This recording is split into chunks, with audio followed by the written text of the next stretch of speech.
Okay, hey guys, I'm remaking this video because there was some crackling and popping in it because I turned on and off my M2 audio interface, and I'm gonna remake it.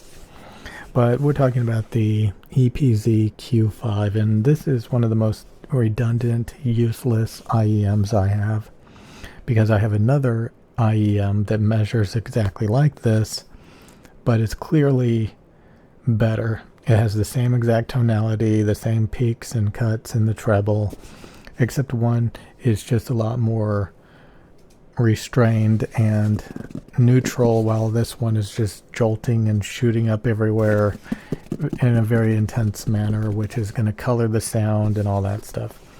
So this thing is like $77. Very cheap. You open it up.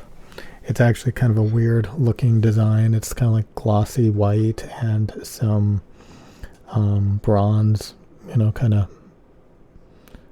of coloring to it. It actually is kind of a unique shape, but I've actually seen other earbud companies with a similar shape. It's kind of like this oval shape that actually works really well. It fits in your ears. So, like I said, this is one of the more useless IEMs that I have, because another IEM measures just like it. Same tonality, but just straight up better. So, again, this is a redundant, useless IEM, and I do think it looks pretty cheap and stupid, to be honest.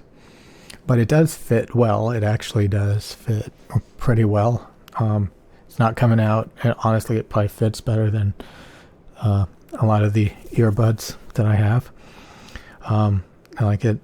It really, I actually have to tug to get them out. So, this design, this kind of oval design, it's very unique, but I've seen it around before. But it actually does work.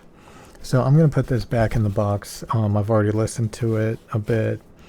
And again, it's, it's, the cable could be thicker. I've noticed I like thick cables. These are kind of thin and wiry.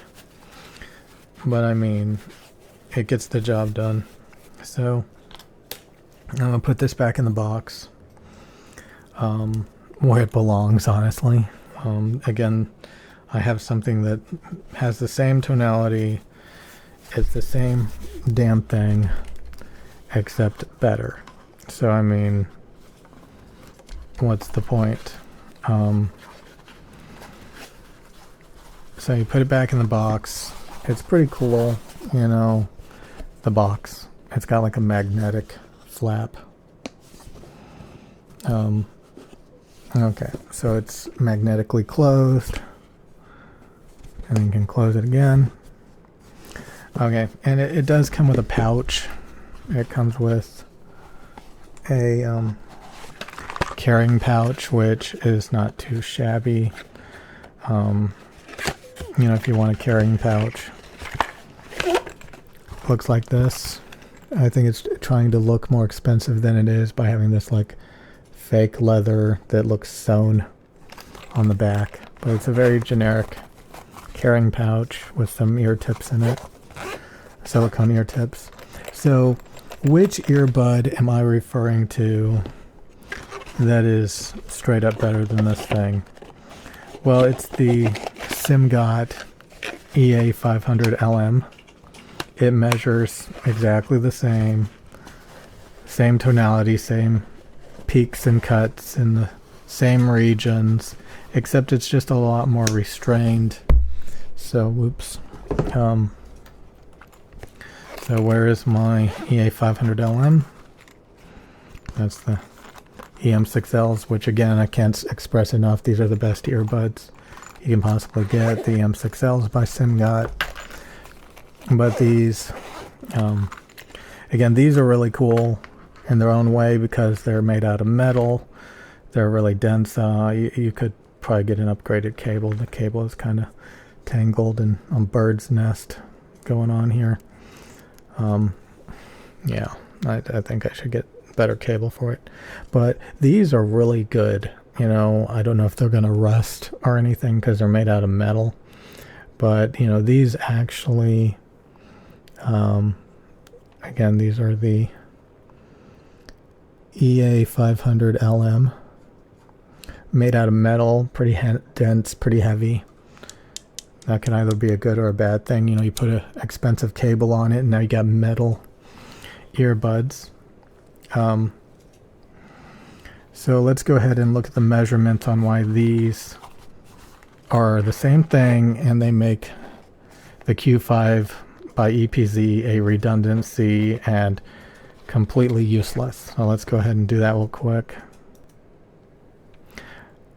Okay, so this is the EPZ Q5 and how it measures on my frequency response target. So again, if it follows this target and the dotted line, it's going to be really good. We can see it has more sub bass than my target, and it's got a lot of 5 to 8K prominentity. It's got a lot of, like, you know, 12 to, you know, 16, 17K peakiness, and it dips down pretty extremely too at 10K. So, you know, the treble is quite extreme, quite boosted, quite cut. And when we look at the SIMGOT EA500LM in comparison, it is a lot better in a lot of ways. It's not as sub-bass boosted, which is not necessarily a bad thing. You can have more sub-bass than my target. It'll just sound more exciting, more rumbly. It's not going to make it sound worse. It's just going to make it sound more dynamic and exciting to have a couple more decibels in the sub-bass. But we can see the LM actually follows my sub-bass pretty good. And when we get into the treble, we can see, you know, the same peaks and cuts on both of them. The same dip down, the same emphasis, except the red line is a lot more reserved and less extreme and follows my target a lot better. It's smoother on the EA500LM in the highs. It's less, you know, lumpy and going up and down and up and down. I mean, that's a lot of coloration problems, you know, on the green line. And it's a lot more reserved and subtle on the red line, which makes it sound more transparent, more natural, less fatiguing, less colored. So there is no reason why you would get the EPZ Q5 for like $77 when you can get the SIMGOT LM for like $80 something, I think $89 or something. And it just sounds the same, maybe a little bit less sub bass, but a lot better, you know, smoother, more restrained, more natural treble. You know, that's not just going all over the place. So the EPZ Q5, this is what it's all about, is a, you know, redundant piece of crap that, you know, you should never take out of the box, because things like the SIMGOT EA500LM sound exactly the same but better. Same tonality, same peaks and cuts, just better. Okay.